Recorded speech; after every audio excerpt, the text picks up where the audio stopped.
Hello, welcome to the Free Your Children podcast. I am your host, Tiffany Boyd, and our mission here at Free Your Children is to share the truth in love about education. There's a battle raging for the souls of our nation's children, and I hope this ministry equips you for battle. Finally, be strong in the Lord and in the strength of his might. Put on the whole armor of God that you may be able to stand against the schemes of the devil. Ephesians 6:10-11. Welcome to all of you followers of Free Your Children, and I hope that you enjoy this podcast that we're working on today. We have some guests that you are going to recognize from previous shows. I'll bring them on in just a minute, but first I want to thank our sponsors here at Free Your Children, JP Financial Services. If you have financial needs, John Paul is a wonderful man, and he will be happy to help you with that. If you would like his contact information, send me a message and I would be happy to get that to you. Also, the Borough Pulse. I am a monthly contributor to the Murfreesboro Pulse. And if you are not signed up for the Borough Pulse, I encourage you to do that. If you're in the Murfreesboro area, you can also pick up a hard copy. But again, I want to encourage you all to make sure that you're connected to the Borough Pulse so you do not miss any of their news. Also, Free Your Children has a monthly newsletter. If you are not subscribed, I encourage you to do that. It's free. You can sign up for the newsletter over on our website. That's freeyourchildren.com. We are in seminar season. We are off and running. We are booking up quickly. Our schedules are filling up. Our schedule's filling up really fast.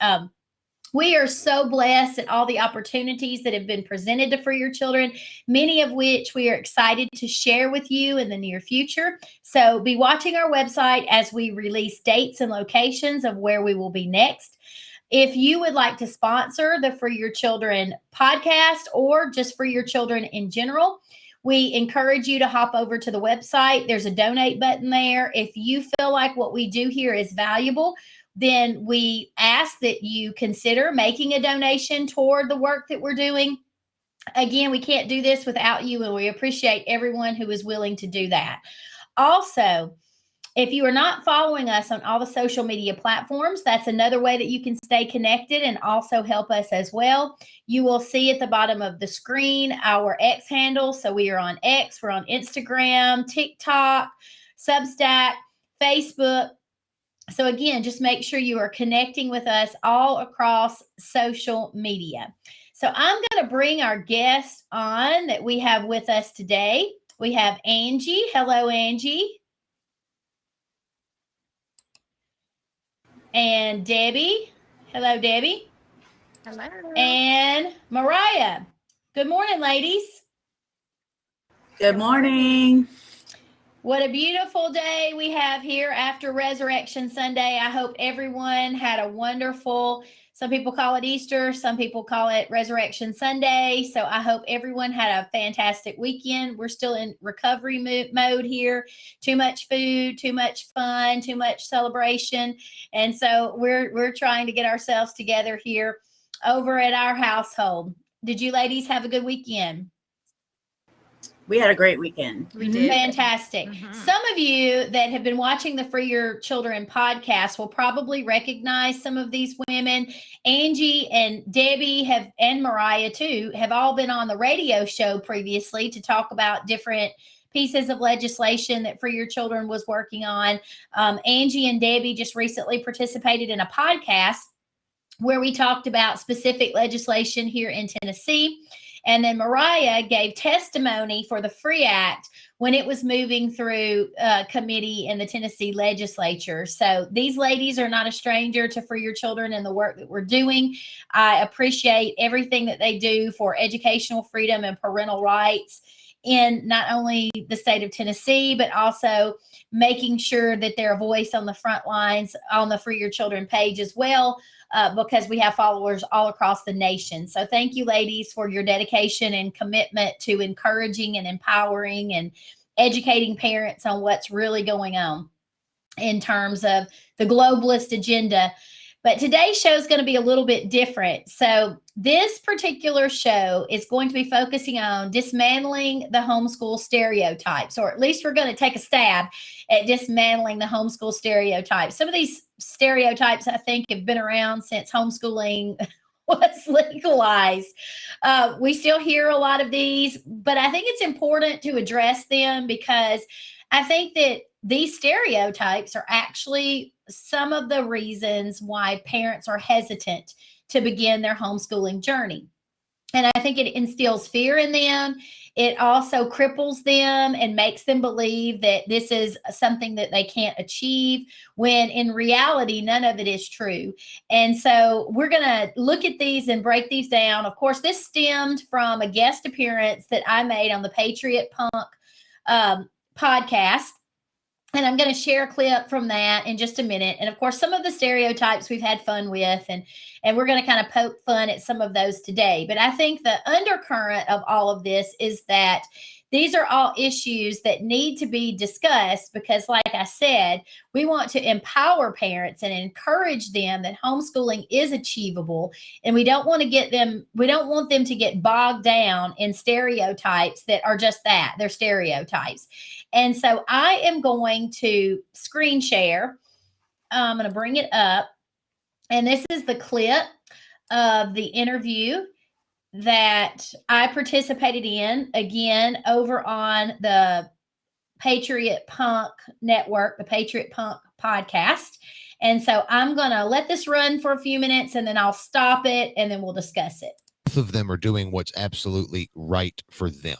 Well, I'll just, Go to ahead. speak, quickly on that, it's, I wish everybody, I'm a Christian, I love Jesus, and it would be awesome if everybody could live on a homestead and homeschool their kids, and the wife stays home and the dad goes and fights and kills elk and deer. Okay. I want to stop right there. So he said he's a Christian and it would be nice if everyone could stay at home, or the moms could stay home and the men could go out and fight and kill elk and deer. Okay, we are finishing up our 21st year of homeschooling. And in those 21 years, I've never stayed home while my husband went out to kill elk or deer. He's not a deer hunter either, by the way. So what is your perspective on this? Homeschools look like mom's staying home and the dad's going out to kill elk and deer. This one right here cracked me up. First, I was like, elk hunting. I didn't even, we had to look it up. Are there even elk in Tennessee? When can you hunt them? Yes. I was like, is it legal? Is it even legal to hunt an elk?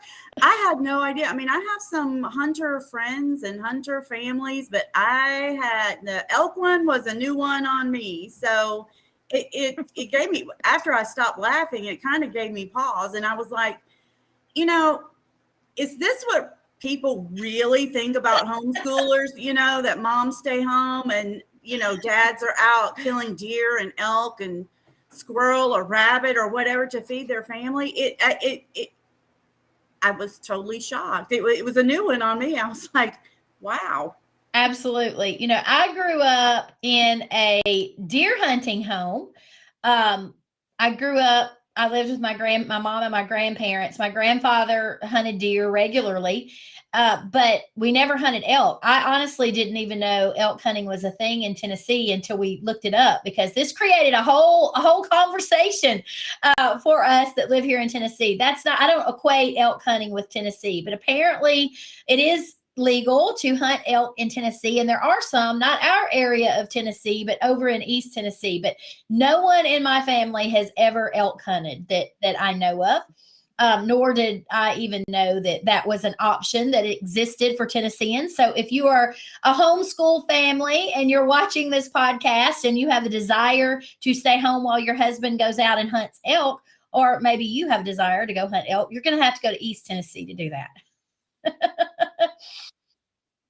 So that was a new one. I was talking about it with my chiropractor. We were laughing because they're a homeschooling family and he actually does elk hunt. But he flies out, to a different state to go and do that. But we just kind of got a good chuckle out of it, but that's not all he does. I mean, he's a chiropractor, right. And then he just kind of goes on vacation in the fall and does elk hunting, and he provides food for his family. Exactly. So. Mariah, is your family an elk hunting family? Oh, I think we lost her. She'll probably jump back on here in a second. I'm going to go back to the video and listen to what else he had to say. You know, we have this great harmony, but that's not life. You know, so for instance, when coach. Okay, I have to stop there for a second. So he's talking about the moms and the dads going out and hunting elk, and the moms staying at home. And he's talking about it being a great harmony, but that's not real life. Okay, well, I think that we've already dismantled the stereotype here that is a reality for most of the homeschooling families, that dad goes out and hunts and mom stays home. So actually, that's what he's saying is funny, because he's saying that it's not real life. Well, actually, what he's saying is not real life. That is not a real life depiction of the majority of homeschool families across the United States. So this is why I think it's important to have these discussions, is because homeschooling does not look like many people claim that it looks. And it is setting up a stereotypical mindset for families that are thinking, well, my husband, he never hunts, or he doesn't have time to hunt. So, you know, we need to have these discussions. Mariah, I was asking, is your family an elk hunting family? No, it is not. No. So that was the first stereotype that I pulled, out of this conversation. And then I'm gonna hit play on the video so we can listen to what else he says. COVID hit. When all these travesties hit, you're gonna have people that stand up. And the way I look at it, because I'll be honest, my son goes to a private school. He was going to a private school when I was elected to the public school board. And when people asked me about that, my simple response was, it's like watching a sinking ship and your family's on it. I got my family to shore. I got my son out of there. Now, if I just got out and then just was okay with life, to me, that's wrong. Okay. So this one struck a chord with me because I am a former tenured public school teacher. So I was in the system. I worked in the system. Our older two children were enrolled in the public school system. They went there. Our daughter went to public school, our oldest daughter, all the way through her 6th grade year and part of her 7th grade year. So I actually worked in that environment. Our older children went to school in that environment. And that was one of the reasons that we founded For Your Children, because we didn't like the things that we saw. We knew that there were issues within the public school system. So we got our children out of that environment, our older two children. And then we didn't just quit. We founded For Your Children in an attempt to educate parents about what's actually going on in the public school system. And we're using this platform as a way to equip and encourage parents to disciple and teach their own children. But for the parents that still have children in the public school system, it's important for them to know what is really going on, because you can't fight an enemy until you have identified it. And I know firsthand things that happen in the public school system that the general public is not going to be aware of. And one of those things would be the school safety issues that we have talked about, and I have shared a multitude of times over on For Your Children. So not only did we remove our children from the system, I have dedicated my entire life for years sounding the alarm and encouraging other parents to get their children out of this particular, government school system. Now, I will say this. I do not believe that the school system is broken. I believe that it's doing exactly what it was intended to do. And so that's probably a huge difference. My perspective from his perspective is, him sitting on the school board. If I were elected to a school board, which I will never run for school board, so I'm not going to be elected to a school board, because if I chose to do that, it would not be to fix the public school system. It would simply be to sound the alarm about what is actually going on in the public school system. So what do you ladies want to weigh in on that perspective with what he's saying right here? Yeah, I mean, I agree with you. and I had kind of analyzed that part in my mind too after he was saying that. And I thought, if you know there's holes in it, if you know the ship is sinking, then yeah, why wouldn't you sound the alarm on exactly what's going on? Like, share with your constituents why the ship And is why they sinking, should, what are the yes, holes and that why are they should there, get their kids and out. why you should be Mhm. concerned. And and instead of saying it's not a reality, to homeschool, maybe throw that out there. Say, maybe right now you all need to consider abandoning ship while we kind of go in and see what's going on, and voice our concerns so that we can share with you what's Mhm. going on. But that was just kind of my Yeah, I perspective of perceive it it. as a defeatist attitude when you get on a platform and you say, well, it's not a reality for the majority of families to homeschool, or a lot of families to homeschool, because it is.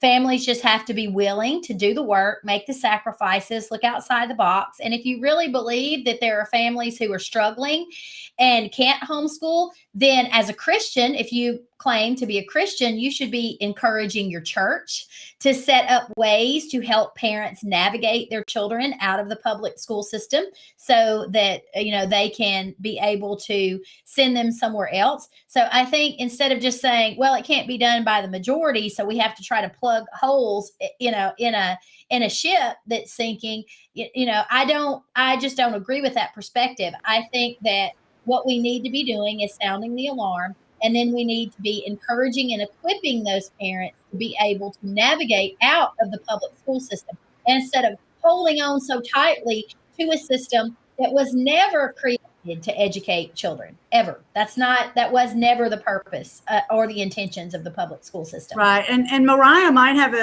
a good take on this, but it was really offensive to me. I don't know how it couldn't be to anybody. It's not a safe environment for my child. My child is over here. I've rescued them. They're in this island.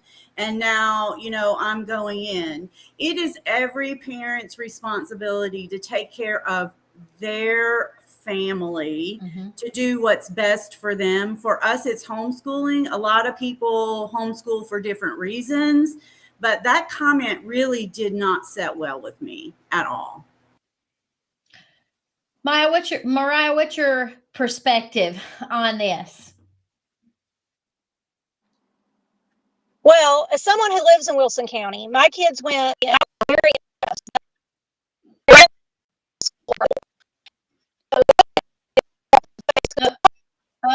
You've got Hey, Mariah, you've got some feedback. We can't hear. Oh, we lost her. I think she's having some connection issues. Mariah does have a great perspective on this. I hope that she'll be up here. Let's try her again. Mariah is from Wilson County, and this is where this particular school board member sits on the school board. So, Mariah, you've got some, I don't know if it's a delay or some feedback, but we can't hear what you're trying to tell us. Okay, let me see. There we go. Yes, I got you now. Okay, good. Okay, so yeah. Oh, we lost her again. Okay, so I'm going to go ahead and play the video again, so we can hear the rest of what he has to say. You need people to stand up. They're going to go back in and figure out what's wrong with it and battle and try to fix it. So now okay, I'm going to stop it right there. So he's talking about fixing the system. Do you ladies believe that the school system can be fixed? No.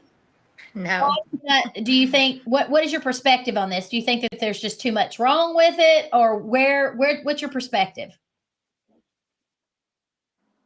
I mean, if you really look, and I mean, I know that your seminar did a great job going through the history, of, where we are today. But really, if you look at the legislation that's gone through, and if you, I mean, that's just like, that was a big key for me. It's like, okay, our legislators they're just really doing a worse job to our public school system, if that's even possible, But I would say that our school system if you look at the people, I mean, you've got people now trying to sue school systems because they're graduating with Yes. dyslexia. They can't even Mhm. read. And so that needs to be a big eye opener, and parents need to start looking, okay, well, where's my child at in reading? You know, what's the issue? Is this going to be my child who can't read when they leave high school? So the public school system is it's people's reality according to him, because our lifestyle according to him is not Mhm. reality. So, I mean, I don't know, Angie, maybe you could do a better job trying to weigh in on our public school system right now, and if it's going to get any better, because I don't see it getting any No, better. I agree that it's doing exactly what it's designed to do. I think at the core, it's pigeonholing children and putting them into a position. They're not raising critical thinkers. Children are learning to do what they're told to do when they're told to do it. A lot of people would call that discipline. I disagree with that. I believe that you don't teach children things, you teach them how to find the answer. And that is a lifelong learner. And that is what I'm after with my children. And I wish what society was after as a whole. Absolutely. Mm-hmm. And I wish he would go, if, I just wondering what his perspective is on the holes in the public education. Like what does he see that he's not Yeah. sharing? If he could define for his constituents, what are the holes that need to go and get patched because the ship is sinking? Yeah, and I know Mariah has a interesting perspective because she actually lives in Wilson County, where this particular school board member sits. Mariah, can you weigh in on this? Yes, I was going to say that my kids went to Wilson County Public Schools to work out some speech and language issues, and I was very pleased with what they got there. They ran it like a private school.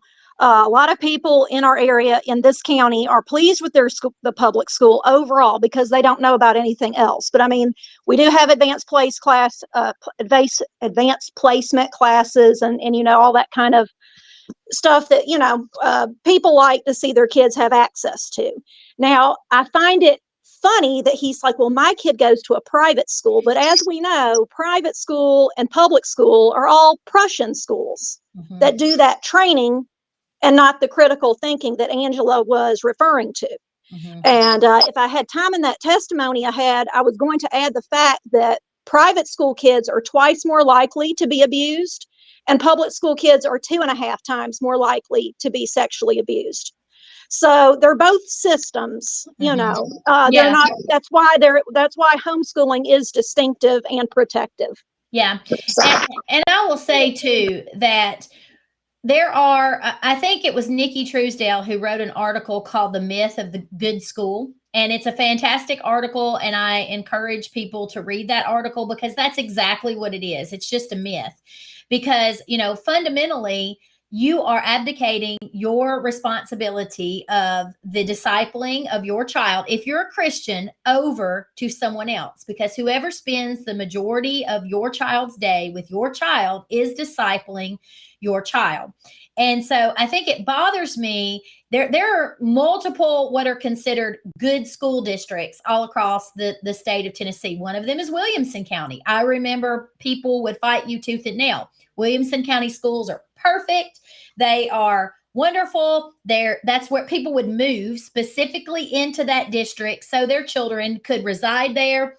There were even homeschool parents who would argue with you that the school system there is above and beyond everywhere else. And then they had a educator. He served, I believe it was in a capacity of a vice principal. He was demoted to a first grade teacher. Then there was a huge manhunt for the guy because he was arrested for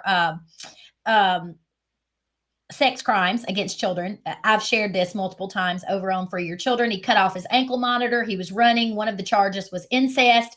And the school system knew that there had already been issues with this particular individual. That's the reason why he was demoted from his first position, down to a first grade teacher.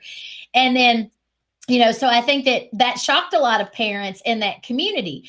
But even in this interview that I did with the Patriot Punk, we talked about data mining children, and data mining, those children that attend Wilson County schools are being data mined. There is no way around that.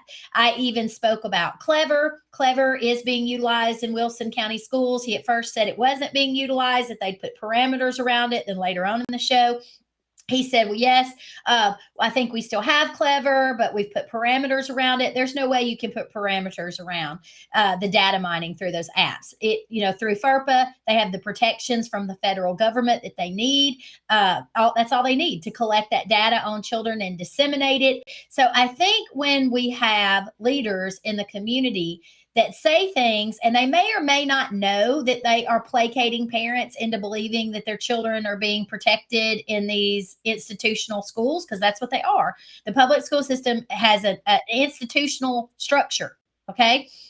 When we placate parents into believing that our school district is different, that it's better, that kids are protected here, that is a false dichotomy for these parents. They then think, well, we don't have to consider any other options because everything is fine in that particular district. None of the things are happening in this school district that are happening in other school districts, but we know that school district accepts federal funding, and we know that there are strings attached to those federal dollars. We know those children are being data mined. We know that they are being labeled as at risk. We know that there's a tiered system to identify children as at risk. They are fundamentally under all of the same I have all the same concerns for those children in Wilson County schools as I do in any county in the state of Tennessee or in any county across the nation. So I think that those are the conversations that we often don't have that we should be having, whether you're a school board member or not, because I believe that if you are a Christian and you're sitting on the school board, what you should be doing is you should be sounding the alarm and issuing the warnings like the watchman on the wall so that parents are better equipped to protect their children. If we try to create the illusion that we've done everything we could in our county to protect our kids, then parents put their guard down, in my opinion. And I think it's a very slippery slope. Y'all want to weigh in on that?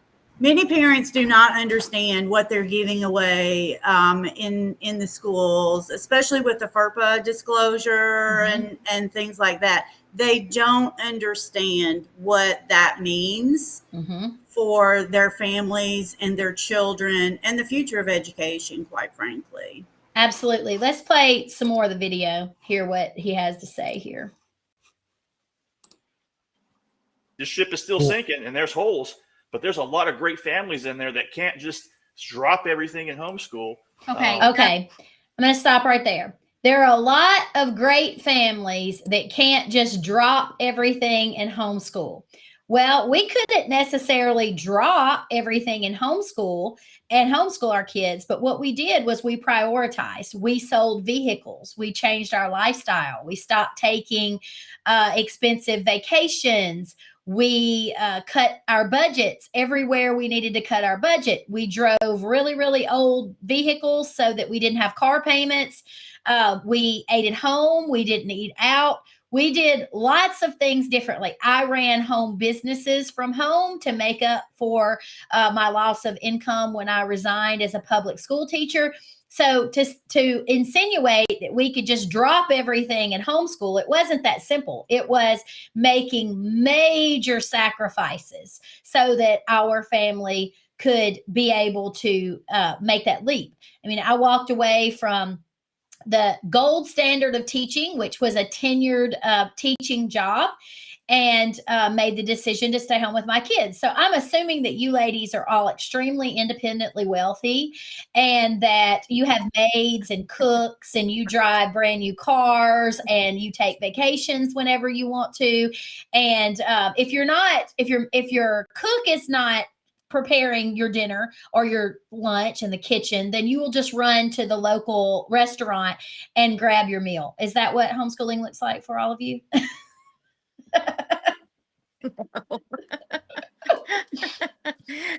No, not at all. I mean, do we go out every now and again? Sure. But yeah, I don't have like a, you know, thousands and thousands of square foot home. I don't have a maid. We have all used cars. So yes, but we've started that early on in our marriage because we always said, my husband is, he was in the military. And so we always kind of had that mindset of when we had children. So we kind of like gave ourselves a little bit of a leg up in that sense where we thought, all right, we're a military family. We just want like stability for our children. So we both agreed that I would be a stay-at-home mom. If, he's like, if you want to do that, this way while I'm gone, the kids will have you at home. But just because you don't plan that way at the beginning, it doesn't mean you can't get That's there right. We did now. not plan that. Like Yes. you said, Yes. right? Like you said, you guys decided to plan that later, and it's still doable. It's not like some dream out there that Right. you can't get Absolutely. to. Angie, what about you? There are big hurdles when you decide to take the leap into homeschooling. Huge hurdles. And I really just want to say that you make the sacrifices and you make the adjustments based on what you feel is best for your family and what you want to do. And that's what we did. Was it hard? Yes. Was it complicated? Yes. We're kind of on even what I feel like is even ground now because it was a total change of lifestyle for us. So, we didn't plan from the very beginning. Unfortunately, this is what we're going to do. So we had to figure it out, and it was challenging, but it was so worth it. Absolutely. And I would just encourage anyone that you can do it. It can be done. There are, ways to get around things. There are lots of people with ideas and guidance to help you think outside of the box that we're kind of stuck in, to help you come up with solutions that are right for your family. Well, and we've been like Yes. conditioned too over the years, right? We've been conditioned. I'm a product of public school. My husband's the product of public school. And we didn't really, growing up, I don't remember ever knowing a homeschool family. And homeschooling throughout my husband's military career, of all the places we moved, we'd never met a homeschool family. Not saying they weren't there, but because our mindset was public school, that's all we just kind of like, focused on. And it wasn't until we moved back to Tennessee that we met a homeschool family. And then they just kind of all started to show up in our life. So the mentality of public school, I think it's because that's all people really know. But now people are starting to wake up, to the homeschooling environment and the homeschooling way of doing things, which is great. But now we get into those ugly stereotypes that are popping We're up. going to get to those. Mariah, what does homeschooling look like for your family? I assume you're rich and that, you can just do whatever, whenever you want to. No, I've been living the poor folks lifestyle since I was 18. I got married at 18. I was in college, had a kid. And so I've been living it pretty much my entire adult life, how to get by with the not bare minimum, but, being smart about it. So, and I like to say that less is more, so it makes you more creative. It makes you prioritize what's truly important and where to put the time if you don't have the money. Absolutely. I want to say too that this is one of the stereotypes that I see a lot that circulate, and this one I think is so crucial to dismantle, is that homeschoolers have, it's a privilege. They are privileged. So that's the reason why they are able to homeschool. And I think that that's a really dangerous one because it plants a seed with parents. And I really felt like that's where the trajectory of his comments were going with the things that he was saying. And the reason why I really felt like I needed to interject is because the last thing that we want parents to believe is that only wealthy people can homeschool. And I shared on Facebook just the other day, statistically, that is not what your average homeschool family looks like. Statistically, homeschool families are not wealthy at all. It's the exact opposite of that. Their incomes are actually lower. But what they've done, as Mariah mentioned, is you prioritize and you decide what's most important to your families throughout the years, throughout the 21 years that we have homeschooled, because I had previously been a public school teacher. And when we started homeschooling, Debbie, there were not very many homeschoolers that we knew of at all. They were very hard to find. They were hard to connect with. And of course, here is this public school teacher who's abandoned the system. And now we're homeschooling our children. Everyone thought we were crazy. It enraged many people. They were angry about it. They saw it as a slap in the face to the public school community that we would do that. And so we had to fight family members. We had to fight church members over it, not physically, but, they were not happy with the fact that we had made this decision that they just couldn't possibly wrap their minds around when we made this decision to change, our complete and total lifestyle. So I think it's important that it's not just some happy utopian environment that homeschoolers live in and they just magically, have the ability to homeschool their kids. We make it happen because it is a priority to our families. And for our family, Free Your Children is a ministry. We're Christians. And so for our families, we wanted to be able as parents to be the ones to disciple and teach our own children and not send them away to someone else to have the largest influence on their life during their formative years. We wanted to be able to teach them from a Christian worldview. We like our kids. We wanted to spend time with them. We wanted to watch them grow up. We wanted to be there. We didn't want to miss anything. We wanted to take and assume complete and total responsibility for our kids. And that's one of the reasons why we made the decision, to homeschool our children. So it felt like the statements that he were making were insulting in that it was just some, offhanded decision that, wealthy people or privileged people make. But the reality was that the majority of families, it was unobtainable for them. Am I the only one who felt that way, or? No, I felt that way as well. And I feel like this one is particularly dangerous, especially for people who may be considering it, don't really understand, because it segues into the portion where parents are not equipped. Mm-hmm. And that could not be further from the truth. Mm-hmm. A lot of homeschoolers start out that way. They are wondering, can I do this? And I don't have a college degree, can I teach my children? Mm-hmm. And so this one, there's a lot of things about this interview that bothered me, but that was one of the bigger things. Yeah. What about you, Mariah? I've actually received a lot of feedback from this particular interview from the homeschooling community at large, who just felt like that this was not a good portrayal of homeschoolers in general. And of course, I didn't really have a lot of time or opportunity to respond. And so that was one of the reasons why I felt like doing this show was so important.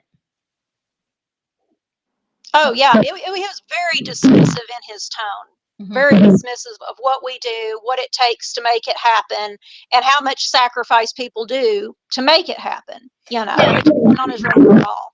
I want to share a story. When I was teaching, after I left the school system and we were homeschooling our children, teaching our own children in our homes, I would often get people in the community would send me messages and want to know if they could come and meet with our family because they were considering homeschooling. And we did that several times. And I remember having a conversation with a family once, and the takeaway was that both parents have to work because you got to have toys. And so I want to stop and say, if we want to talk about being a Christian and getting your children out of a system, a ship is sinking. Okay, it is your responsibility as a parent to protect your kids. If it means you have to sell a boat or a car or whatever your golf clubs and give up your membership to the local golf course or whatever it is that has become may have become an idol in your life. And I say that because if you're placing those things above your children then and above your family and your relationship with the Lord, then it's an idol. And so if you do not want your significant other being at home, if that's what you choose to do, and homeschooling your children because you want them to go to work so that you can have toys, that is a fundamental societal problem within families today.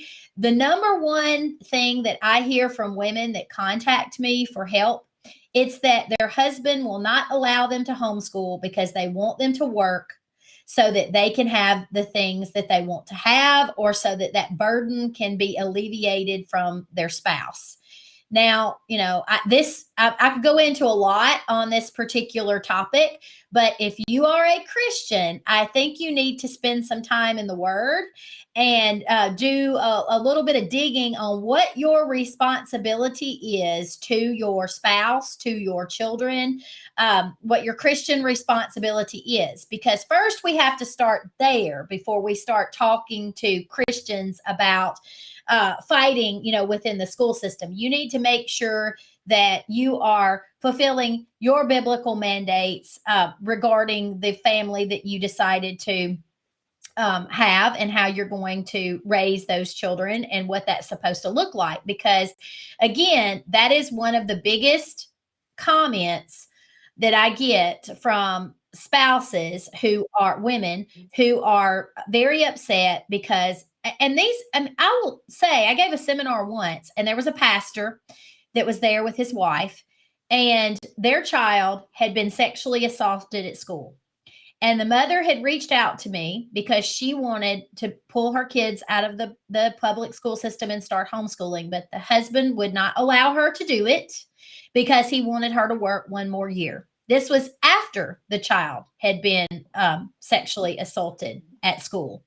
So that's a crisis to me. That is a fundamental crisis within the Christian community. And even if you're not a Christian, if you're allowing your children to stay in environments where they're being abused or bullied or harassed or sexually assaulted or whatever the case may be, if they are in danger, it is your fundamental obligation as a parent to get them out of those situations. And you should be doing anything in your power to do that.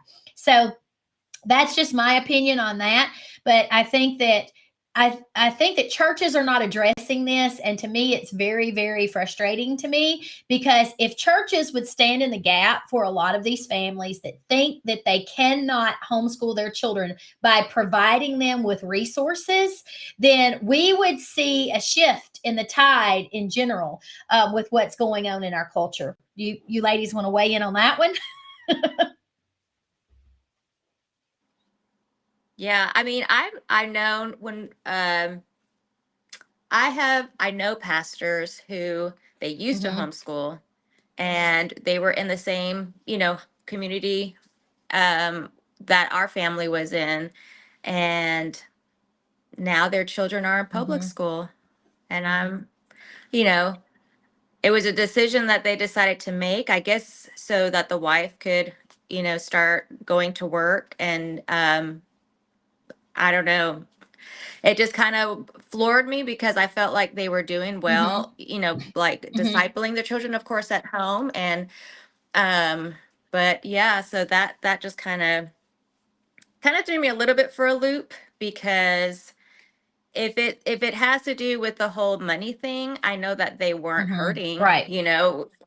So they just decided that their children would be better off in public Yeah. school. So they put them And in that public brings me to school. another stereotype that circulates wildly. It wasn't discussed in this particular podcast where I was a guest, but that's that the women are always at home barefoot and pregnant. And of course, that is not what I'm advocating for at all within the show that we're doing here today, because as I said, I dedicated a whole series to working parents that homeschool their children and single moms that work and homeschool their children. So you can work if your family decides that there's no other way for you to be able to make it, and both parents have to work. You can still homeschool your children. But with that being said, if you are doing that, if you have a spouse and you are both homeschooling your children, you're both going to have to make sacrifices and step up to the plate. You're both going to have to be equally involved.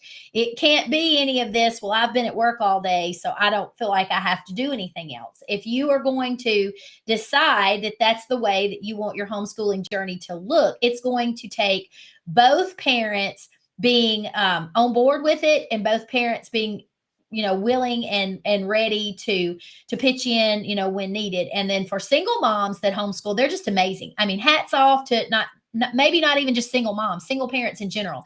If you're a single parent and you're working and you're homeschooling your children, you are the real MVP. I mean, you are amazing, because you shoot holes in all the stereotypes that say that it cannot be done, because you are doing it and you've been doing it for decades, some of you. So, I just highly encourage you to find other families out there that you can witness to and share with them, how you've made it work, and encourage them and equip them to be able to do the same thing. I know my friend Kelly Harbaugh has the Working Homeschooler. She has dedicated and created an entire business around how you can work full-time and homeschool your children. So I've said this before.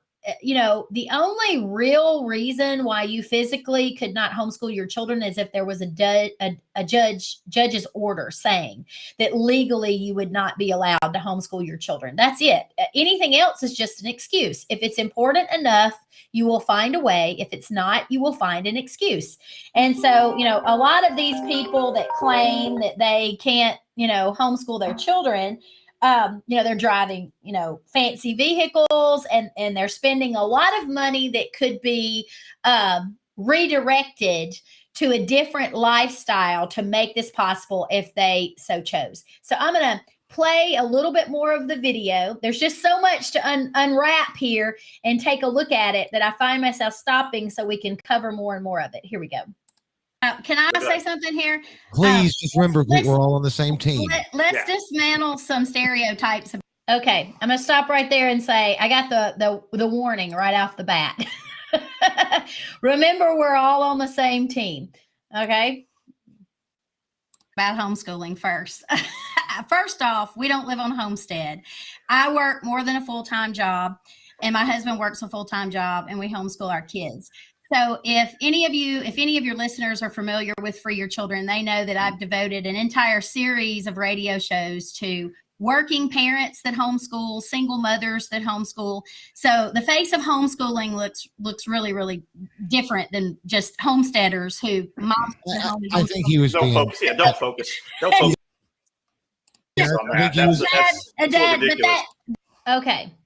So he says, don't focus on that. That's ridiculous. But he said it. That was my initial reaction.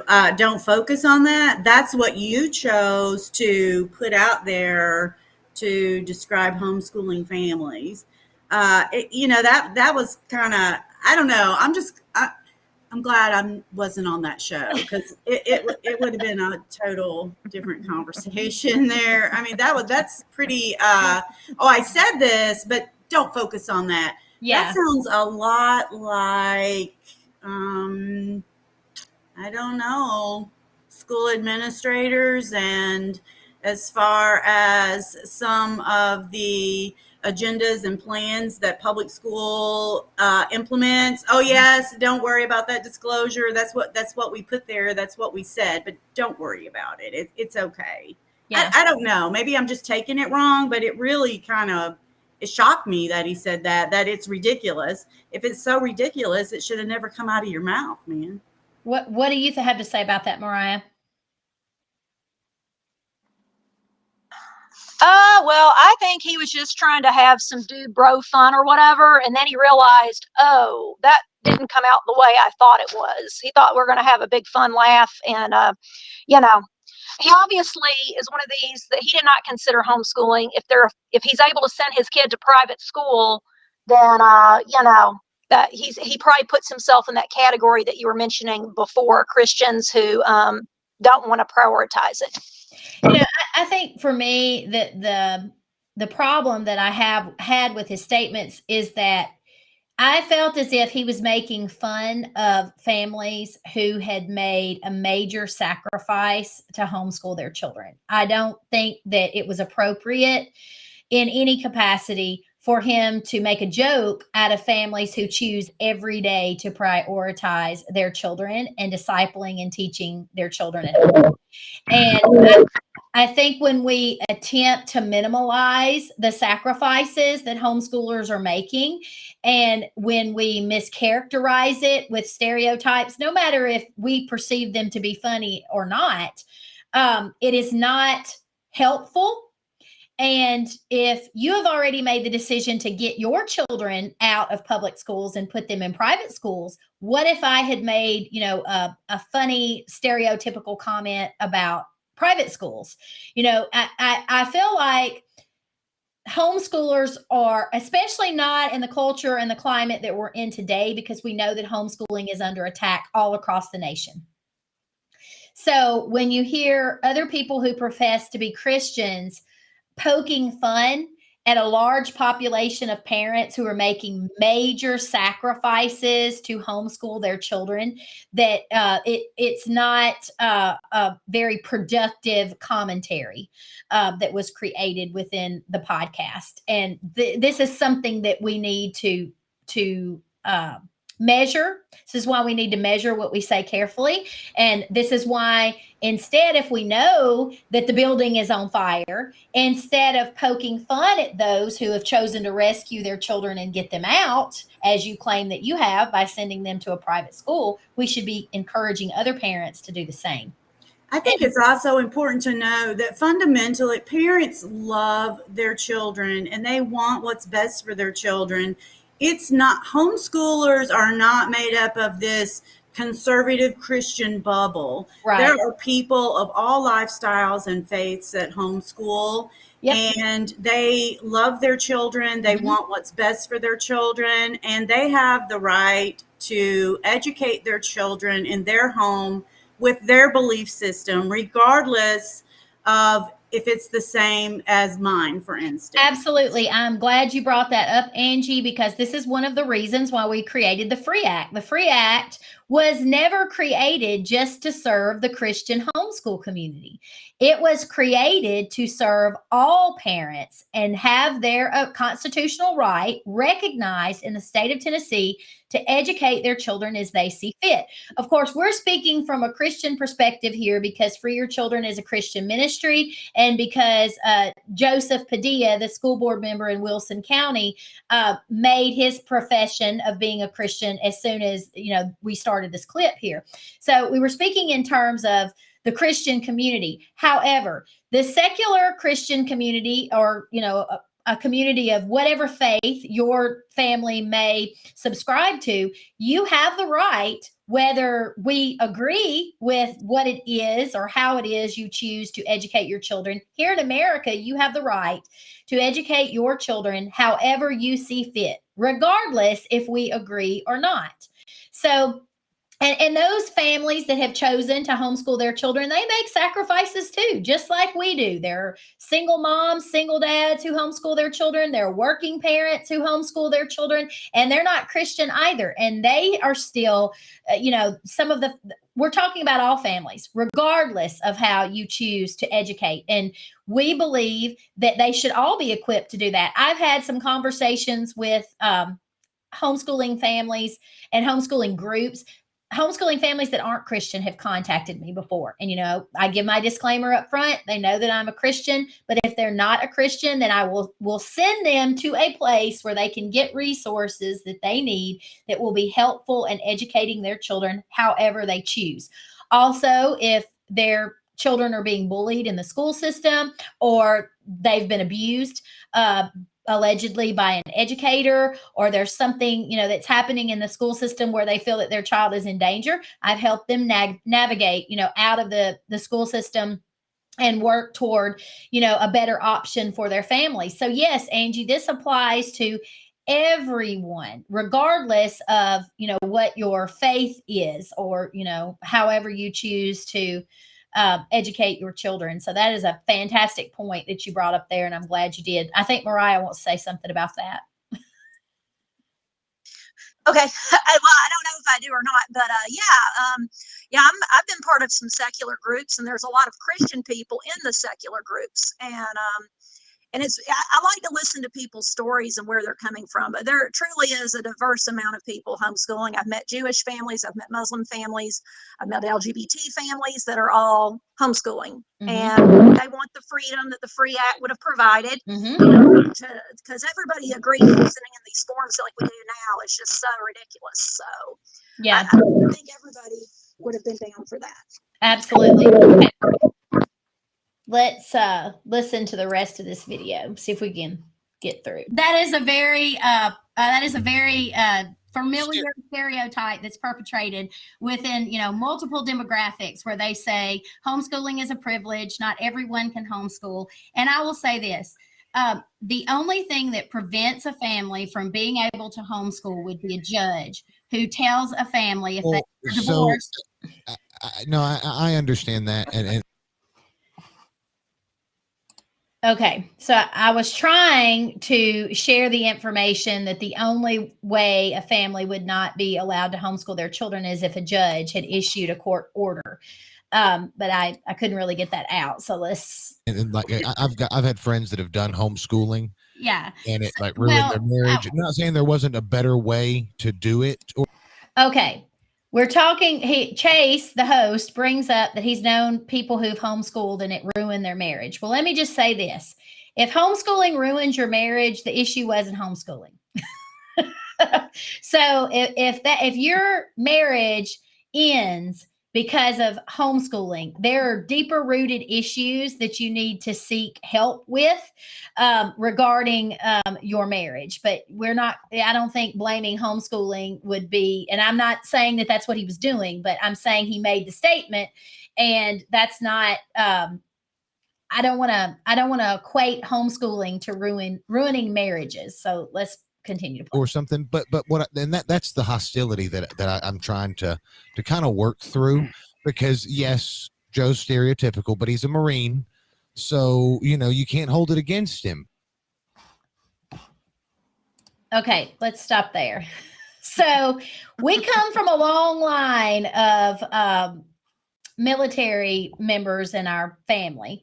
As most of you know, our older son is active duty military, and he was homeschooled. So I don't think that he would feel like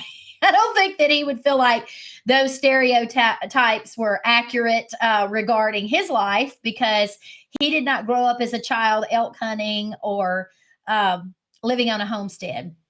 So we've already dismantled that one. I'm not exactly sure what hostility he was referring to when he made that statement, but I think that one thing that we don't want to do is start equating homeschooling to things like, there was an undercurrent there when he made that statement, and it was giving me flashbacks to the CRHE, the Coalition for Responsible Home Education. And again, we are in a culture right now in America where homeschooling is being attacked all across the U.S. And we're seeing this through legislation. I've done shows on this. So it's a slippery slope when we start equating homeschooling to familial issues, marital issues, or whatever issues that were being alluded to. And I really don't think that those narratives are fair, because we don't know those families that are being addressed. We don't know what the situations were. They're not here to defend themselves. We don't know the backgrounds of this. And it creates, again, this stereotypical narrative that homeschooling is horrible based off of these arguments, some of which are not accurate. and some of which are not truthful, because there seems to be, for a lot of people, I want to say, I guess, resentfulness based on something that happened to them personally that they are now projecting onto the Christian community or onto homeschoolers in general. And that when we start doing that, then it creates a whole host of other issues. Do you ladies want to weigh in on that? Well, I mean, first of all, I have to go back to the Marine Mhm. statement. We come from a long line of military as well. And I, when I had showed this clip to my husband, who he's Army, he just kind of shook his Yeah. head. so so I feel like his statement was kind of, they felt like it had to be bookend, like he started off with, I love Mhm. Jesus, so I'm going to say this, so I'm trying to justify myself. And then on the back end, it was, oh, well, he's a Marine, so he's a Christian Marine.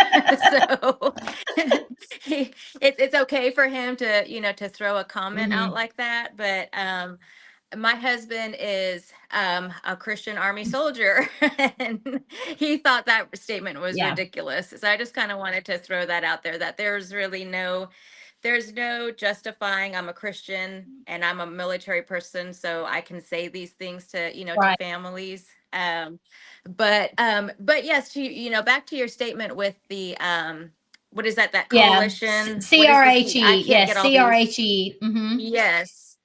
Yes, yeah. So that's a very Yeah. dangerous group.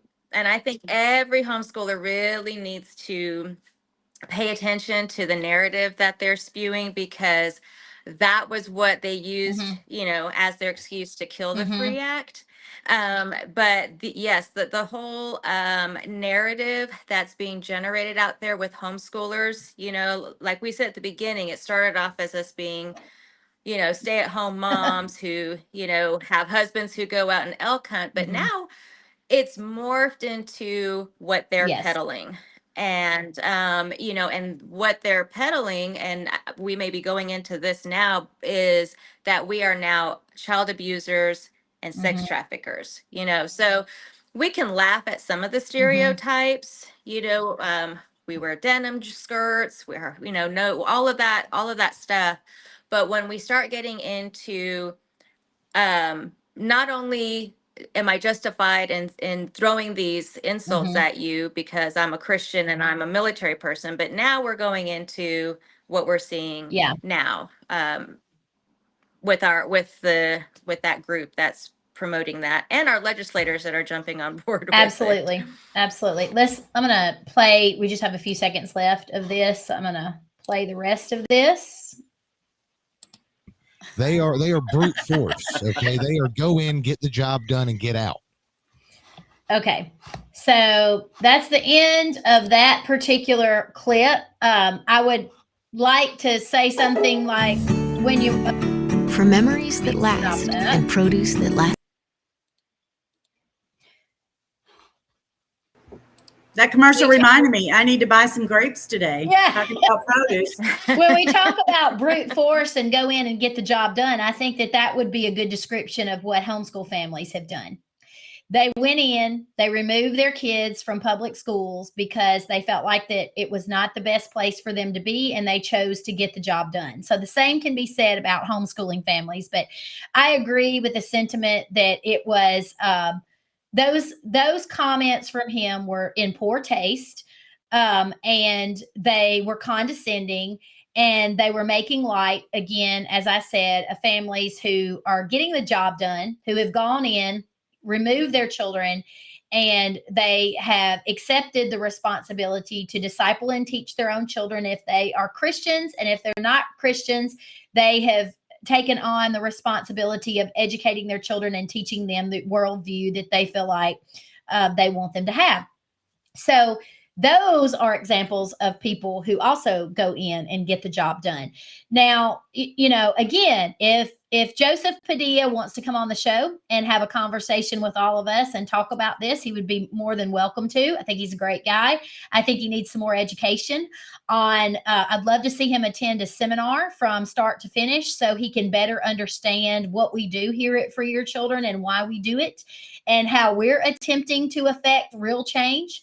And why we do not agree with placating parents into believing that their children are being protected in the school systems, and the information that we are giving them so that they will be better equipped to go out and fight for their parental constitutional and educational rights. He's been invited in the past to come to a seminar, and I hope that he will either host a seminar in his area or attend one the next time there is one locally, so that he can get a better idea of exactly what's going on. I know he was a little bit confused on Clever and how the data mining worked in the school system, and I would be happy to go into detail with him on that topic as well and explain it to him. But we are in crisis mode and we have very little time left. And that is the reason why we are working as hard as we can to sound the alarm and get the information out there so that parents can be better equipped. Now, I decided after this show, and I'm going to pull this up right here, to make a post on my Facebook page. And of course, part of this again, I mean, we're not, it's not that we have no sense of humor. We do. We still like the fact that the elk hunting thing got brought up because it was just so ridiculous that we felt like we needed to address it. But I made a post on April the 7th, and I asked people who followed Free Your Children to drop some comments of stereotypes in the comments below. And they did just that. And I'm going to read some of those if I can get them pulled up right here. And I think, can you ladies see these on your screen? Can you see these as they're coming down? Can you hear me? Yeah. Okay. Okay. I can't see you when I'm navigating the page here. So you can see some of the ones that they were sharing, denim skirts. You can also see homeschooling is only for the uber religious. And I think that you talked about that, Angie, and brought that out, which is important. We aren't in the Duggar category by any means. We have friends who don't attend a church or aren't religious at all, and they homeschool. Single mom, working mom, single dad, everyone can homeschool. We socialize all the time.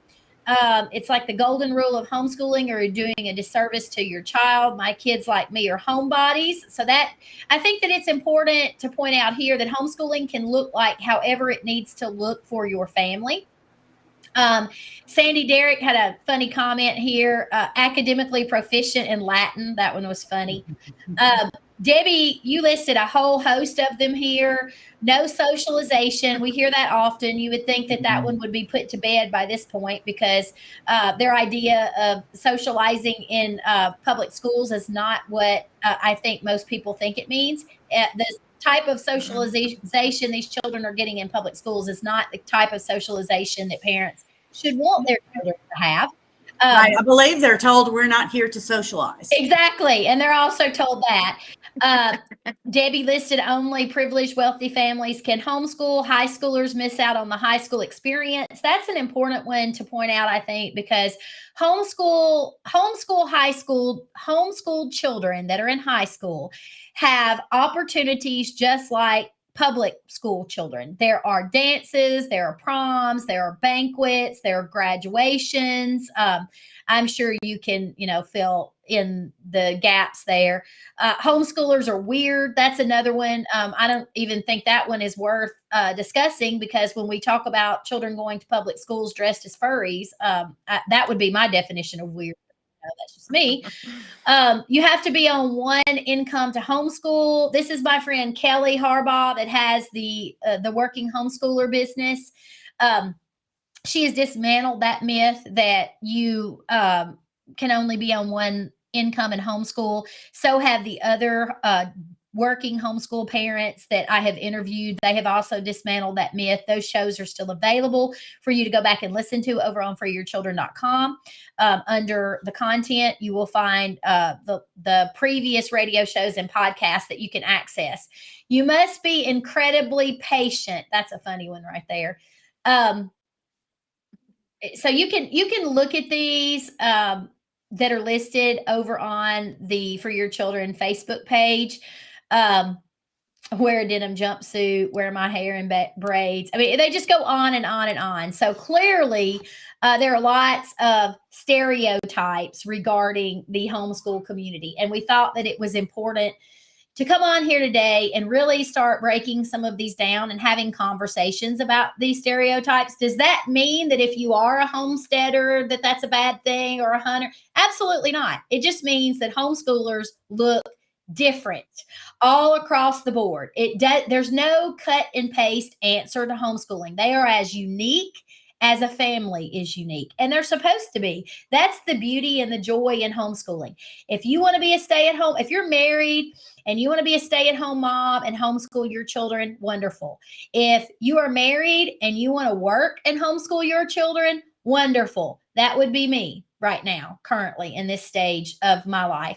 If you want to, if you're a single mom and you still want to homeschool your children and you're doing it, fantastic. Same for single dads. If you're not a Christian and you want to know, can I homeschool my children? Absolutely, you can. And there are multiple resources available to you. Nothing is stopping your family from homeschooling your children except for a judge's order. That's it. What would you ladies like to add? Anything? I would just encourage people that want to do it, are thinking about doing it, to really do your research, find someone in your community who homeschools, hang out with homeschoolers. We're everywhere. We're friendly. We can hold intelligent conversations. Our children can probably outtalk us, to be quite frank about it. You know, they can tell you things that you need to know. They can show you in the direction there, or they may know of resources that can help you. Don't allow the stereotypes or the negative thinking that you can't do it. You can do it. If it's a priority to you, there are ways, and there are people who will help you. The homeschool community is very giving and very personable, and you will find your people. Absolutely. And if you need more information, over on the website, foryourchildren.com, we have a toolkit. Check out the FYC toolkit. There are tons of resources there. If you have questions that maybe we did not address in this show, reach out to me and we will happily answer your questions the best way that we can. If we can't, we can find someone that can answer those questions for you. I want to thank these ladies for being willing to jump on here and do this show. I also want to say that I appreciate the Patriot Punk for allowing me to be a guest on the show. And again, if school board member Joseph Padilla happens to see this and he is willing to come on and have a discussion about this, we would be happy to. I would encourage him to first be willing to attend a seminar and maybe find out a little bit more about who Free Your Children is, what we're doing, and the information that we're giving to parents and equipping parents with. I think that, again, if we're Christians, that we will be called to give an account for not only what we did do, but what we didn't do. And I always say about information, once we know, it is what we do with that information that counts. Once we know better, we are called to do better. Mm-hmm. And so for your children, again, I say this almost every single show, what we're hoping to do, we are serving as a watchman on the wall. And I do not want parents to be placated into believing that everything is going to be okay, that these problems are going to go away, that what we're seeing in education is, magically going to be corrected, and that their children are going to be safe. That is not the takeaway that I feel like parents need to have. I think that we are issuing a warning, and we're saying you need to get your children out. And then once you have them out, we will continue to address what's going on. There's hope. The hope is that when parents collectively work together and they sound the alarm and they share information and they encourage churches to stand in the gap and provide resources for parents. We're providing resources for parents. I know people all over the United States that are providing resources for parents to help them make the move of navigating out of a system that they feel is not serving their children into the freedom that homeschooling affords. And I think that we don't need to belittle or discredit or marginalize or stereotype those families. Instead, I think that we should be encouraging those parents and equipping them with truth and the resources that they need to make that happen. And so I just encourage everyone watching to share truth when you can. And if you need resources, again, the freeyourchildren.com page has a toolkit there. And also you can reach out to me if you need help that I can't necessarily provide. I can put you in touch with individuals that can. And I want to thank everyone for watching, and for all the amazing opportunities again that we are experiencing here at For Your Children. We know that there is value in the work that we're doing because the Lord is recognizing that and blessing us mightily. So I want to say that we love you here at For Your Children, but remember, Jesus loves you so much more. Ladies, thank you so much for joining us today. I'm sure we will be seeing you again soon. Have a great rest of the day, and have a wonderful day homeschooling your children. Thanks, Tiffany. Again, don't forget to follow us on all of our social media pages. God bless.